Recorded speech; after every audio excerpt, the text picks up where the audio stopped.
The arena was full long before the lights went bright. People in hats and t-shirts stood shoulder to shoulder, holding signs high and talking over the music that played between speeches. Camera crews moved along the aisles, testing microphones and checking angles. Volunteers hurried with water bottles and small flags. Everyone waited for the main speaker to walk on stage. The air felt busy, like a station just before a train arrives. A little girl sat on her father's shoulders so she could see. A retired couple shared a pocket radio earbud so they would not miss a word. Friends showed each other headlines on their phones and whispered, "Do you think he will say something big tonight?" When Donald Trump came out, the crowd's noise turned into one long sound. He stood at the podium and paused. That pause made the room even louder. He pointed to the cameras and said that it was time to expose Hillary Clinton's emails and what he called Benghazi lies. He used strong, simple words. He said the public deserved clear answers and full truth. He said people were tired of hidden files, special rules, and double standards. He said he would not stop until everything came out. Some people in the front, Rao nodded fast. Others lifted their phones to record because they knew these words would fly across the internet in seconds. Up in the press row, producers wrote notes on paper with thick markers. They circled the word expose. They put boxes around emails and underlined Benghazi. One producer spoke into a headset. Cut a clip at 18 seconds. Start. On the word expose. Another said, push an alert right now. A red light went on above a camera, and the world beyond the arena felt a buzz in pockets and on screens. Breaking news, all caps, short lines, big claims. The clips looked clean and dramatic. The captions were sharp. Share buttons were easy to find. Hillary Clinton's team moved quickly, too. In a calm room with bright lights and quiet keyboards, aides typed a response. They said that many investigations had already happened. They said those investigations had results on the record. They said this fresh promise to expose was just a show for the stage. They sent their statement to reporters. They shared talking points with surrogates and told them to be ready for interviews. The aides reminded people to stick to facts and to avoid getting pulled into loud arguments that gave more heat than light. A staffer checked the time and said, "We will need a longer explainer by morning." At home, people watched the rally clip between everyday tasks and small routines. A teacher in a small town folded laundry on the sofa while the television spoke in the background. She paused when the words, "It's over," appeared on the screen in bold letters. It sounded final, like the last page of a book. She wondered, is it really over? Or is this another chapter? She reached for the remote and turned up the volume. A small business owner sat at the back table of his shop after closing time. He drank tea and scrolled through articles on his phone. He tapped one piece that listed all the times people had asked for more records. He tapped another that said everything important had already been checked. He felt pulled between two doors. One door said, "Trust the process." The other door said, "Trust your feeling." He stared at the blinking bar in his search box and typed, "What actually happened with the emails?" He wanted sentences that were short and clear. A college student sat in a dorm room with posters on the wall and a stack of textbooks on the desk. She filtered her social feed to see only posts from official outlets. Then she turned the filter off to see what friends said. The two feeds looked like two different worlds. In one, there were timelines, dates, terms, and quotes. In the other, there were jokes, memes, and strong emotions. She took a notebook and wrote two questions in big letters. What is new? And what is confirmed? She decided she would only share a post after she read at least one full article from start to finish. Back at the arena, Trump kept his message simple. He said leaders must be honest. He said records must be handled in the right way. He said families and citizens deserve respect. He told the crowd he would push for the truth and would not be asked to move on just because time had passed. He used rhythm and repetition so the story felt easy to remember. When he finished, the music returned. Staffers waved people toward the exits. The arena emptied into parking lots and late-night traffic, and the last few reporters filed their pieces from the back seat of cars. Soon, television shows booked guests for the next segment. A former official was lined up on one channel. A legal analyst was lined up on another. Each host promised a deep dive. The graphics behind them showed folders, stamps, and clocks, like a race against time and a test of rules. A narrator reminded viewers about the basic facts. Hillary Clinton had used a private email server while serving as Secretary of State. That raised questions about record-keeping and the handling of information. The FBI had looked into it. The director had called her handling extremely careless and had recommended no criminal charges. These facts were not new, but the rally message was fresh and loud, and that made old facts feel new again. The narrator also gave short context about Benghazi. In 2012, a U.S. diplomatic compound in Libya faced a tragic event in which 4 Americans lost their lives. It became a national issue. Many reviews and hearings followed. Those reviews spoke about security and coordination. They did not lead to a criminal case against Clinton. People had strong feelings about the whole matter then, and many still did. The host said, "Tonight, promises to expose are back on the stage. Our job is to separate feeling from record." On social media, the rally clip moved like a spark touching dry grass. Some users wrote that at last someone would pull back the curtain. Others wrote that this was old news with new packaging. A few posted long threads with citations and timelines. Many posted short lines that fit on one phone screen. Short lines won more attention than long threads, at least in the first hour. A trending tag mixed the word truth with dramatic emojis. Another tag mixed the word over with a slam of punctuation.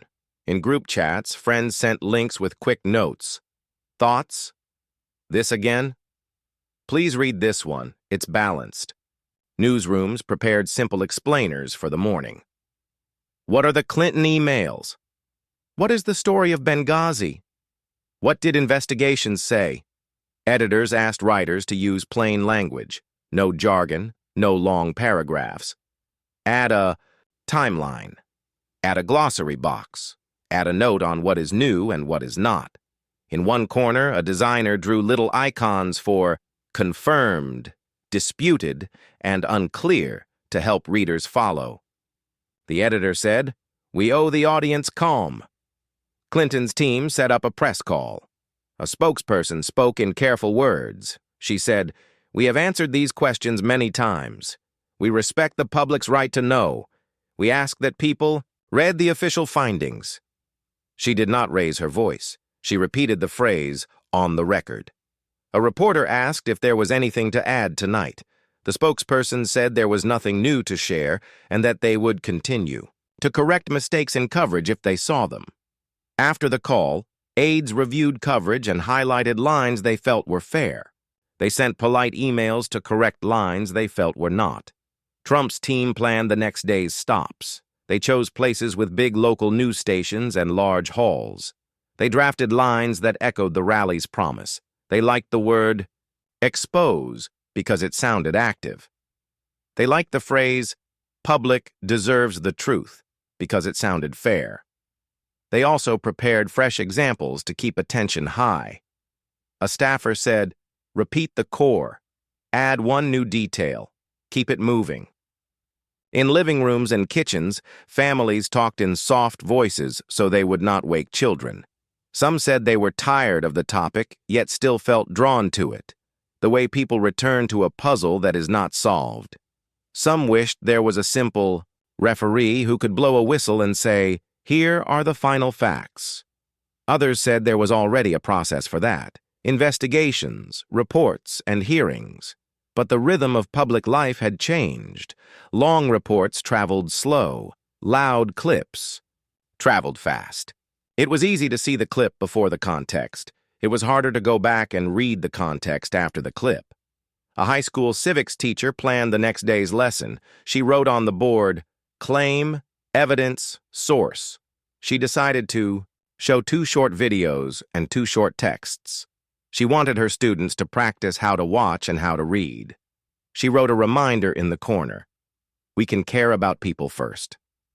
She meant the families who lived through the events, the citizens who paid attention, and the workers who tried to do their jobs under pressure. She hoped simple tools could help young people find calm in a loud line of news. By midnight, the arena was dark and quiet again. A broom moved across the floor, and a staffer stacked leftover signs into a box. Across town, a newsroom light still glowed. An editor read one last paragraph and changed a long sentence into 2 short ones. A social manager scheduled a morning post that said, "What's new? What's not? Read our guide." A campaign bus pulled onto a highway. A street vendor counted the last coins in a small metal tin and smiled at the thought of a day's work done. The city returned to its usual heartbeat. And yet something had changed.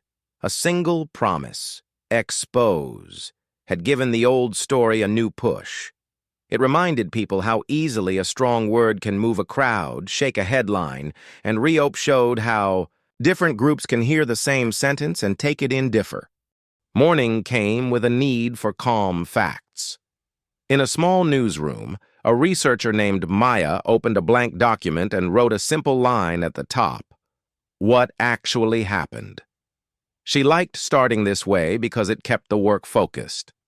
Around her, the office hummed. Editors spoke in low voices. A coffee machine hissed. The wall screen showed last night's rally clip on repeat, but Maya kept her eyes on her notes. She decided she would build one clear path through a story that had many turns. She would start with the part everyone heard about most, emails. Maya wrote that when Hillary Clinton served as Secretary of State, she used a private email server for work messages. This choice created many questions about record-keeping, about rules, and about how sensitive information should be handled. At that time, many officials used different mixes of government accounts and personal devices, and the rules were being updated. Still, the use of a private server for State Department work was unusual and drew strong attention. Later, when records were requested for public review, Clinton's team turned over a large set of work emails to the State Department and said they had separated out personal ones. People asked how the sorting was done and whether anything important was missed. This became a long public discussion with official requests, timelines, and many statements. The Federal Bureau of Investigation looked into the matter. They gathered devices, messages, and interviews. In July 2016, the FBI director spoke to the public. He said that Clinton and her staff had been extremely careless in handling information and that some messages included material that should have been handled on secure systems. At the same time, he said the investigation did not find clear evidence that rules were intentionally broken in a way that fit the standards for a criminal case. He recommended no charges. It was a careful, serious statement. It mixed strong criticism about practices with a firm legal bottom line: do not prosecute. The public reacted in many ways. Some heard the criticism and focused on the word careless. Others heard the legal bottom line and focused on no charges. Both parts were true, and both parts shaped the next steps of the story. October 2016, just before the election, the same FBI director sent a letter to Congress about messages that had been newly found in an unrelated case. The letter did not give full details, but it said the messages might be relevant and that the team would review them quickly. The news broke with big headlines because the timing was close to voting and because people were already watching this topic closely. Days later, the FBI said it had completed that review and that the conclusion was unchanged: no charges. Even so, those 9 days showed how a short note and a small set of new facts could create a large wave in public life. The letter and the follow-up became 2 more steps in a timeline that already felt crowded. Maya paused, took a sip of water, and moved to the next pillar of the story, Benghazi. She kept her wording gentle and respectful because real lives were involved. In September 2012, a U.S. diplomatic compound in Libya faced a tragic event in which 4 Americans lost their lives, including the U.S. ambassador. The news saddened the country. It also led to hard questions about security, preparation, and response.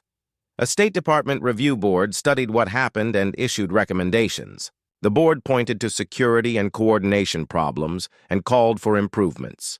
Later, congressional committees held hearings to ask more questions and to examine decisions before, during, and after the event. These were serious, emotional sessions. People spoke under oath. Documents were shared. The topic stayed in the news because it involved duty, safety, and government responsibility. One of the most widely watched moments came in 2015, when Hillary Clinton testified for many hours before a House committee. The hearing lasted all day. Viewers saw 2 things at once: lawmakers asking detailed questions from stacks of notes, and a witness giving long answers about fast-moving hours on a difficult night. Supporters and critics watched the same screen and came away with different feelings. That is common when topics are heavy and the day is long. Later, committees released reports. Some reports were sharply worded and critical of how decisions were made. Others used cooler tone. Across these documents, people looked for a single sentence they could hold up as final truth. But complex events rarely fit on one line. In the end, the reports called for better security planning and clearer lines of responsibility. They did not result in a criminal case against Clinton. While investigations moved forward, families grieved and remembered their loved ones. Officials at many levels reviewed procedures. Workers in embassies and posts around the world tried to learn lessons and apply them. This human side often stays quiet in headlines, but it mattered deeply. It reminded everyone that public service is carried out by people in places that can be difficult, and that safety planning is a living task, not a one-time checklist. Maya added a note to include a human context box in her article, so readers would keep sight of that truth. With these baselines set, emails and Benghazi, Maya wrote a short bridge. Many investigations had taken place, many statements had been made, many documents had been published. For some, these official steps felt like closure. For others, the steps felt slow or incomplete. This gap between process and feeling is common in public life. Legal standards are strict and specific. Public trust is soft and personal. Both matter, and they do not always line up on the same day. Across town, a civics teacher named Mr. Harris prepared a class exercise that mirrored Maya's approach. He drew 3 columns on the board: what is claimed, what is on the record, and what remains debated. He placed simple facts in the second column. The FBI criticized handling of information. No charges were recommended. A later review did not change that conclusion. He listed that a State Department board reviewed the 2012 event, that Congress held many hearings, that reports called out security problems, and that those reports did not produce a criminal case against Clinton. In the first column, he wrote slogans that students had heard. In the third column, he wrote questions that were more about trust, judgment, and lessons. He told his students, "It's okay for the third column to stay open. That is where citizens continue to think." Meanwhile, a small radio station invited 2 guests, a retired diplomat and a former career agent who had worked with records. The diplomat explained how posts request resources, how risk levels change, and how decisions are made with the information available at the time. The former agent explained how record systems work, how classification is supposed to be handled, and how confusion can grow when people use multiple devices and accounts. Neither guest raised their voice. They used modest, careful words. Callers thanked them for being clear. The host ended the show with a short summary. Serious mistakes, serious reviews, no criminal charges. And we keep asking how to do better. At her desk, Maya added 2 more sections that readers always ask for. First, she made a timeline with simple dates and one-line notes: the year the server issue came to light, the months of review, the July statement, the October letter, the November follow-up. The year of the Benghazi tragedy, the State Department review, the main congressional hearings, the later reports. Second, she drafted a glossary. Record-keeping, classification, review board, testimony. She kept the definitions, short and friendly. She believed small tools like these help readers see the structure under a loud story. She also wrote a paragraph about how different institutions speak different languages. Investigators speak in standards and thresholds. Legislators speak in oversight and recommendations. Campaigns speak in short lines that travel fast. Newsrooms try to knit all of it into one picture. Social media amplifies sharp edges first and context second. None of these languages are wrong by themselves, but when they mix, confusion grows. Maya wrote, "When you hear a strong claim, look for the record beneath it. When you read the record, remember the people who lived it." Before filing, Maya called a colleague who covers law. She read out her summary of the FBI's public statements to make sure the phrasing was fair. The colleague suggested one change. Instead of saying no proof, say no clear evidence that met the legal standard for bringing charges. That keeps it precise. Maya thanked her and made the edit. She called another colleague who covers diplomacy to review the Benghazi paragraph. He suggested adding that recommendations from the State Department board led to internal changes and training. She added that too, because readers like to know what was done after a hard lesson is learned. By late morning, the article went live with a calm headline, "A Simple Guide to What is Known." It did not promise a final answer to every question. It offered a steady handrail for readers who wanted to step through the story without getting lost. In homes, offices, buses, and kitchens, different people clicked it for different reasons. A nurse on break wanted to understand the difference between careless and criminal. A parent wanted to explain the news to a teenager without sounding angry. A small-town librarian wanted to add a neutral link to the library's community page. They all found the same structure: claims, record, lessons. And this was the heart of Part 2 of the lone record showed serious criticism. The day after the calm explainers went live, the noise grew again. Clips from the rally kept playing on television, but now they were surrounded by new segments, fresh guests, and sharper on-screen lines. A host pointed to a graphic that showed folders, stamps, and a large clock. Another host used a board with arrows and circles. The message everywhere was the same. The story was moving, and viewers needed to keep up. It felt like a wave that rolled and rolled, picking up small stones as it went. In one newsroom, a producer named Leo built a segment with 3 pieces: a short clip of the rally, a simple timeline, and 2 guests with different views. He told his team, "Keep every sentence short, no jargon." He knew people were tired, but he also knew people would keep watching if the show moved at a steady pace. He wrote an intro that used plain words: what was said, what was already known, and what the show would check. He chose to show the FBI's old public statement in one sentence on the screen: extremely careless and no charges.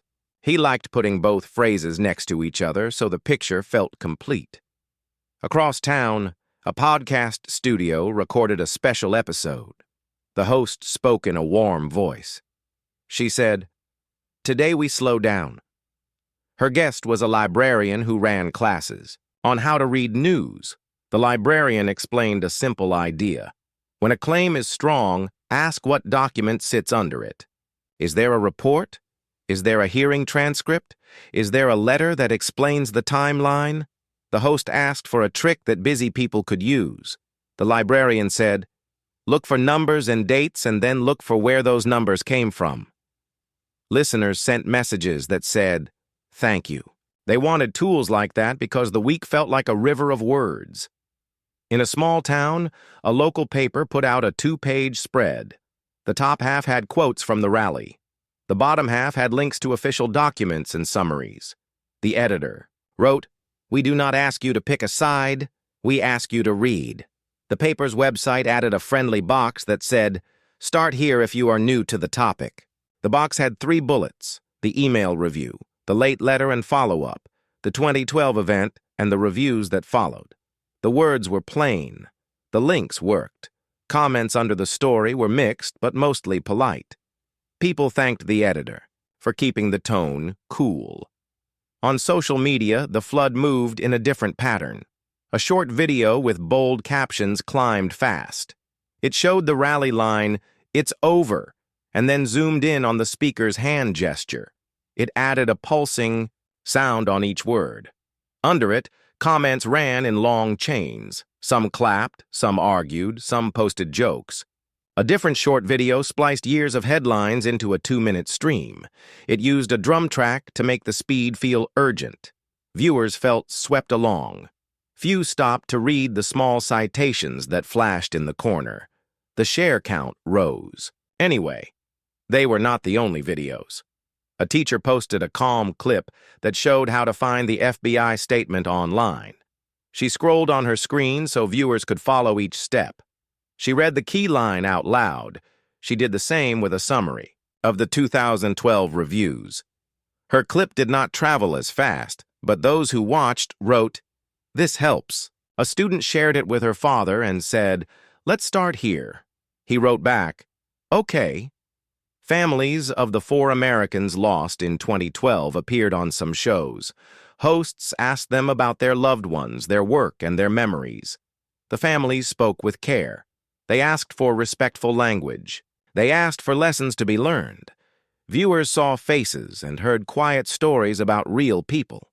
The segment reminded everyone that public events are lived by families, not just by names in headlines. A few shows ended their segments early to keep that mood intact. They did not try to debate after those interviews. They just said, "We remember." At a data desk in a national newsroom, analysts tracked search trends. They saw spikes on phrases like, "What does extremely careless mean?" "No charges explanation," "Benghazi review board," and "What is new?" One analyst smiled and said, "People are looking for clarity." Another said, "Let's meet them where they are." The site built a new page that answered each popular question in 1 or 2 paragraphs. The page included small charts with dates, short labels, and footnotes that linked to official sources. It was not exciting, but it was useful. Meanwhile, 2 friends, Lisa and Omar, exchanged messages while commuting. Lisa said she had watched a late-night show that made fun of the whole story. Omar said he had listened to a morning show that treated it as very serious. They laughed at how different their media plates were. Then they agreed to read the same simple guide and talk again. Later that evening, they called each other and said they felt less confused. They still did not agree on everything, but they agreed on the basic timeline. That felt like progress to both. A small fact-check team worked in a quiet office with sticky notes on the wall. They checked lines from the rally, lines from talk shows, and lines from posts that were going viral. They used careful labels, correct, needs context, unsupported claim, and mixed. They explained each label in a paragraph of simple English. They did not scold. They simply pointed to sources. Their page did not promise to end a debate. It promised to give readers something stable to hold in their hands. At the bottom, they added a note. "We welcome corrections." A reader wrote to them and suggested a clearer date for one entry. They thanked the reader and fixed it, then noted the change. In living rooms, people added their own filters. A grandfather said he always started with local news and then worked up to national. A teenager said she liked to start with a transcript and then watch a clip. A mother of 2 said she read summaries at lunch because she did not have time at night. A mechanic said he listened to call-in radio while working and liked to hear different callers describe what they heard. There was no single best path, but each person was trying to build a path that felt steady. Not every part of the flood helped. Some accounts posted old claims as if they were new. Some images were edited to make things look sharper than they were. A few quotes had words changed. When those posts were flagged, many were removed. but copies stayed on some screens and confusion lingered. A student group at a community college used those examples in a club meeting to teach pause and check.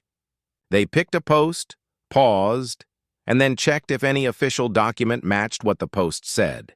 The exercise turned into a game. Teams earned points for finding the original source. The club laughed and learned at the same time. At the same time, politicians and spokespeople worked to carry their message forward. Trump's team repeated the promise to expose and kept the lines tight. They wrote emails to supporters using the same simple words. They suggested talking points that turned complex ideas into short lines. Clinton's team repeated that investigations had been done and that findings were on the record. They asked people to read the official statements and to avoid heated claims that did not match the documents. Both teams understood that repetition builds memory. Both sides practiced it. Editors made choices about what to air and what to leave on the cutting room floor. One producer said, "Do not show the same 7-second clip 10 times. Show it once, then add context." Another producer disagreed and argued that the clip was the center of the story. They compromised: clip, then context. A third editor pushed for a quiet piece that told the story through the eyes of a career record keeper who walked listeners through how official emails are handled. That piece did well with audiences who wanted basics. It did not rise to the top of the trending chart, but it kept a steady stream of views all week. A gentle voice also entered the flood. Faith leaders and community mentors who spoke to their groups. They did not pick sides. They asked people to take care of their hearts when reading news, to avoid harsh words online, and to remember that neighbors are still neighbors after the screen turns off.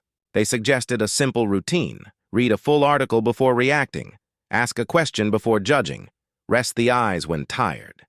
These were small steps, but they made the week feel less noisy for many. Over time, the patterns became clear. Short clips pulled attention. Long documents held answers. Loud words traveled far. Careful words fixed errors. People wanted to feel certain. The record often asked them to be patient. This is what the media battle looked like in real life. Many people, working in different ways, some rushing, some slowing down, all moving through the same river of information. No single outlet could carry all of it. No single audience could see all of it. But with simple tools, people could find a little more light. By the end of part 3, the story was not finished, but the shape of the fight was visible. A promise on. A stage had touched many rooms: a living room, a newsroom, a classroom, a small paper, a radio studio, a podcast booth, a community hall. In each place, people made choices about speed and care. They decided how to share, what to check, and what to save for later. The week taught a plain lesson. In a time of information floods, citizens can carry their own small umbrellas: questions, dates, sources, and a habit of kindness. Those umbrellas do not stop the rain, but they help people walk through it with open eyes and steady steps.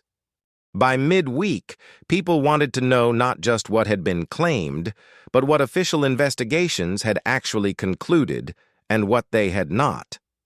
A calm mood settled over some parts of the media and public life. It was the mood of people opening long documents and moving line by line. In a quiet office, a reporter named Elena printed 3 summaries and placed them side by side: the email investigation results, the State Department's internal review of the 2012 event, and major congressional reports. She took a pen and wrote 2 questions at the top of each page. What did this conclude? And what did this not conclude? It was a small method, but it worked. She began with the email matter because it was the easiest document to quote. The public words from the investigation had 2 parts that stood together, even if many readers only remembered one. The first part was a strong criticism of how information had been handled. The phrase "extremely careless" appeared in big type in many explainers. That phrase stuck in minds and headlines because it was plain English. The second part was the legal conclusion. The investigators did not recommend criminal charges, based on the evidence and the standards that guide such decisions. This part, too, was plain. It said, in effect, that while the handling of information was wrong in practice and risk, it did not meet the threshold for a criminal case. Elena underlined both parts.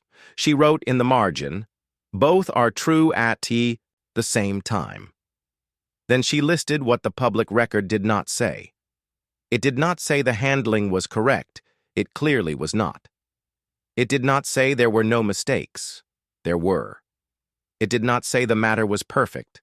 Far from it. At the same time, it did not say there was enough evidence to prosecute.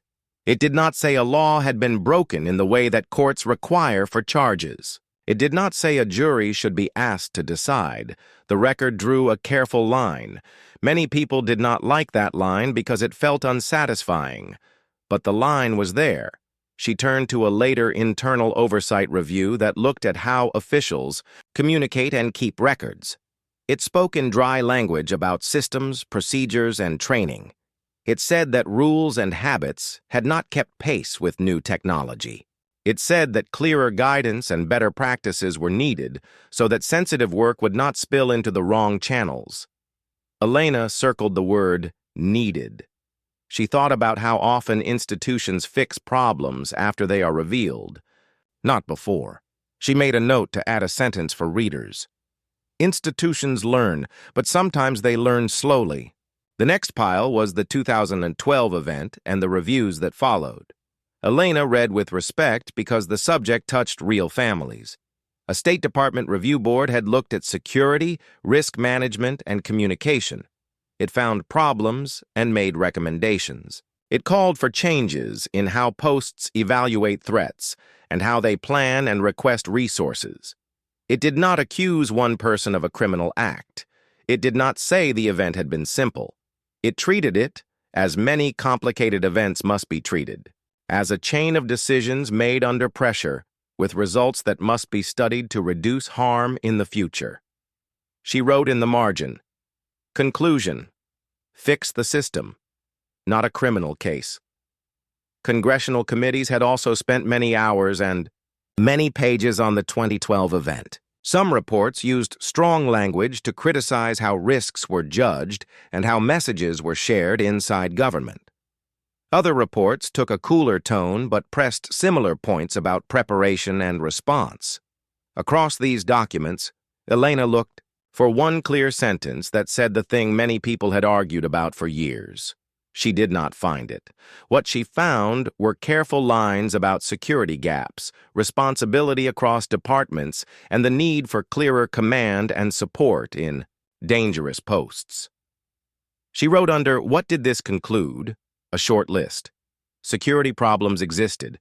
Processes needed improvement. Recommendations were made and adopted in part. Under "What did this not conclude?" she wrote, "No criminal charges against the former Secretary of State, no final sentence that matched the strongest slogans heard at rallies or on talk shows." It was tempting to stop there, but she knew the public also asked, what changed because of these findings? So she called a former regional security official who now taught at a training center. He said that the reviews led to more attention on high-risk posts, changes in how requests are made and tracked, and more training on crisis communication. He did not promise perfection. He said, "Risk never reaches zero, but procedures can. Get better." Elena added that line to her draft because it was honest and hopeful at the same time. Elsewhere, in a community college classroom, a student group held a conclusion night. They printed short quotes from official documents and pasted them on the wall under two headings, "Says" and "Does not say."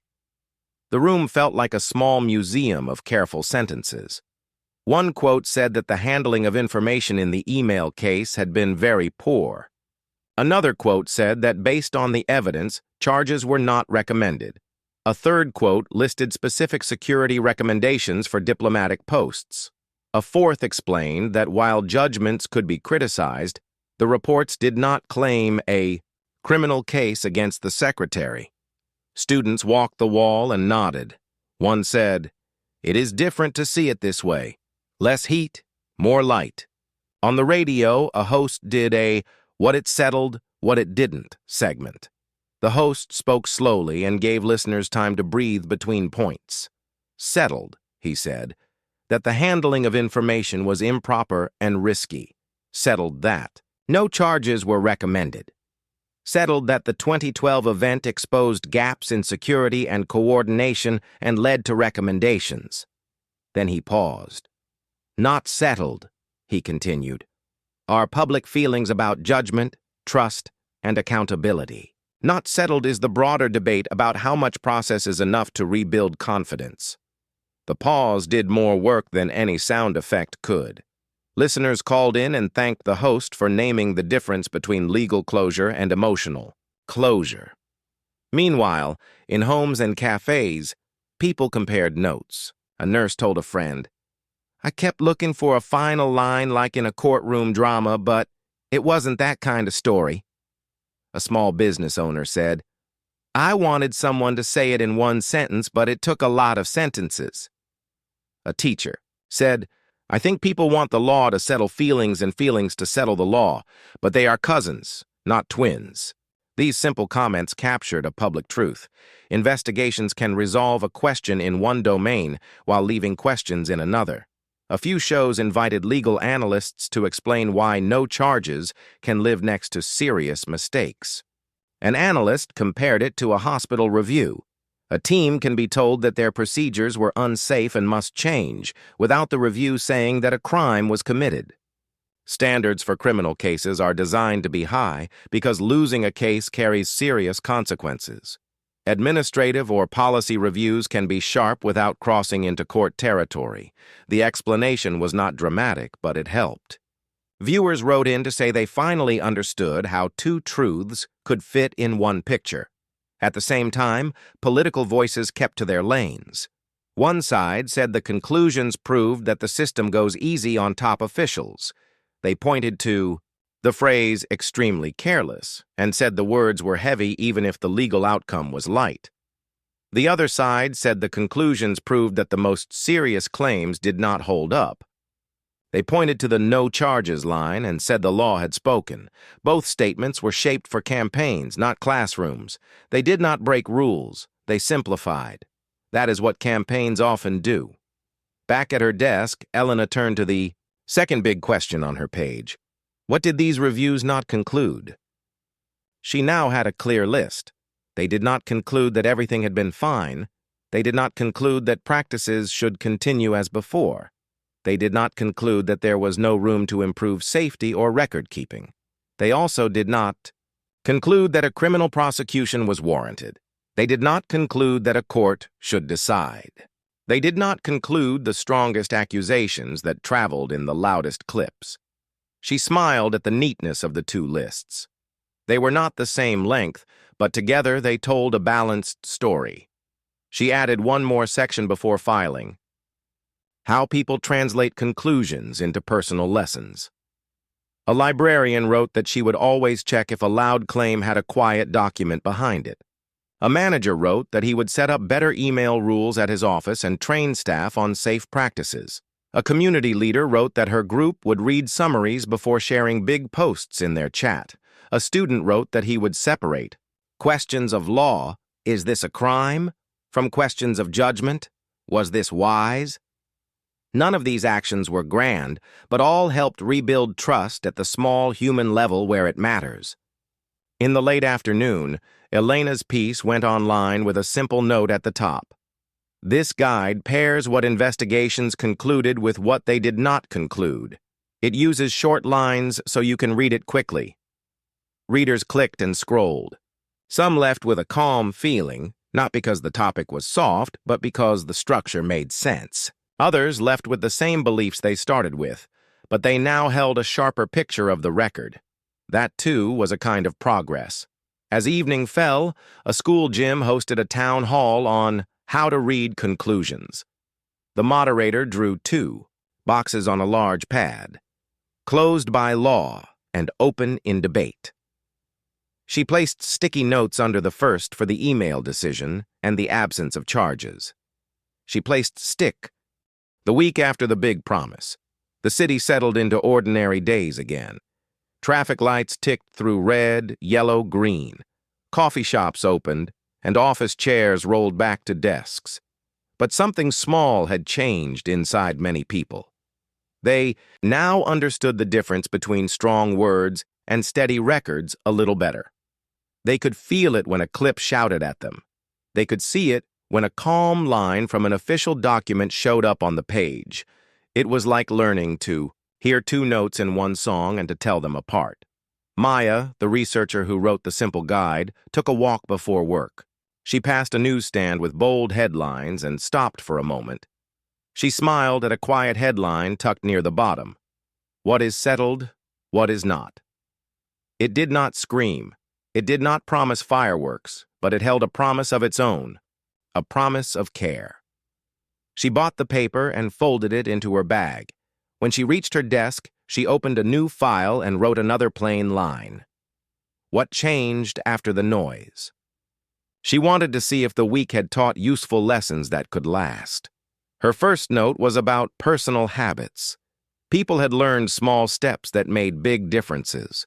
Read one full article before sharing a clip. Look for a timeline. Look for a glossary. Ask, what is new? Ask, what is confirmed? She listed them as little checkboxes readers could print and keep on the fridge. She knew that public life does not always give citizens big tools, but it always allows small habits. Those small habits add up. Across town, the civics teacher, Mr. Harris, erased his board and wrote 3 new words: memory, trust, practice. He told his students that memory is how stories live inside us. Trust is how we connect to each other and to institutions. Practice is what we do every day to make both better. He asked the class to think of one habit they could keep. A student said she would read dates more carefully. Another said he would save sources before he saved pictures. A third said he would ask his grandfather what radio station he listens to and why. Mr. Harris nodded. This is how we stay human in a busy world, he said. In a newsroom, producer Leo planned a follow-up segment. He did not want heat. He wanted light. He called a designer and said, "Give me one graphic that shows 2 truths at once. Serious, mistakes, no charges." The designer sketched a scale with 2 balanced plates. On one plate, a short line, extremely careless practices. On the other plate, another short line, no criminal charges recommended. The scale was level. It looked simple and honest. Leo paired it with short interviews. A legal analyst, a career record keeper, a family member who asked for respect. The segment felt like a deep breath. Elena, the reporter who made the concluded, not concluded lists, received a batch of emails from readers. One wrote, "I still feel upset, but your lists help me know where the line is." Another wrote, "I wanted one sentence to settle everything, but I now accept that some parts are legal and some parts are about judgment." Elena replied to each person with thanks. She believed that journalism was not only about big revelations, it was also about teaching people how to read their own world with care. In homes, families created small rituals. A mother and son agreed to read one calm piece together each Sunday and talk about it. A pair of friends started a source swap, where each would send the other a link from a different kind of outlet, then discuss without raising voices. A local library put up a sign, "Bring us a headline, leave with a timeline." The librarian kept a folder of official documents and summaries behind the desk and handed them out like maps. On social media, the flood did not stop, but the current felt slightly different to those who practiced their new steps. A bold clip still pulled at the eyes. A strong slogan still sounded like a drum, but more people clicked the source link in the corner before they shared. More people saved a thread and returned to it after dinner so they could read slowly. Friends wrote, "Did you check the date on that? And do you have the document behind it?" These were not mean comments. They were gentle taps on the shoulder. The temperature dropped a little in a few corners of the big online room. Campaigns also adjusted in small ways. Trump's team kept the message short and strong, because that is what rallies require. But some speeches added a line that said, "Read the record and decide for yourself." That line showed confidence, and it sounded fair to many listeners. Clinton's team kept pointing to the official findings and urged people to read them. They also started linking a short How to Read a Report guide in their posts. That guide did not argue, it explained. It was a helpful move. Institutions moved in their own way too. A training center for public servants added a new module on record keeping, secure communication, and clear rules for modern devices. It used stories from the past to teach better practices for the future. A diplomatic training class spent an extra hour on crisis planning and message flow. The instructor said, "We learn from hard days to make tomorrow safer." The room was quiet but determined.